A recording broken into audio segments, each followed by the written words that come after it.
ప్రజలను తప్పుదారి పట్టించేందుకు ఉద్దేశపూర్వకంగా ఎఫెక్స్ కౌన్సిల్ మీటింగ్ ఎజెండా 5లో అంశాలు దాచిపెట్టి ఎజెండా ఒక అంశాలను మాత్రమే ముఖ్యమంత్రి రేవంత్ రెడ్డి ప్రస్తావించారని భారత సీనియర్ నేత మాజీ మంత్రి టి హరీష్ రావు విమర్శించారు.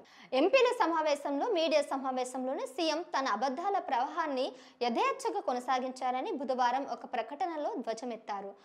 బోడిగుండుకు మోకాలకు లింక్ పెట్టి మాట్లాడటంలో రేవంత్ రెడ్డి సిద్ధహస్తులను మరోసారి రుజువైంది. ఎఫెక్స్ కౌన్సిల్ మీటింగ్ లో కేసీఆర్ చెప్పిన వాటిని ముఖ్యమంత్రి వక్రీకరించారు. రాజకీయ లబ్ధి పొందాలనే వక్రబుద్ధే తప్ప తెలంగాణ నీటి ప్రయోజనాలు కాపాడాలనే తపన రేవంత్ కు లేదు.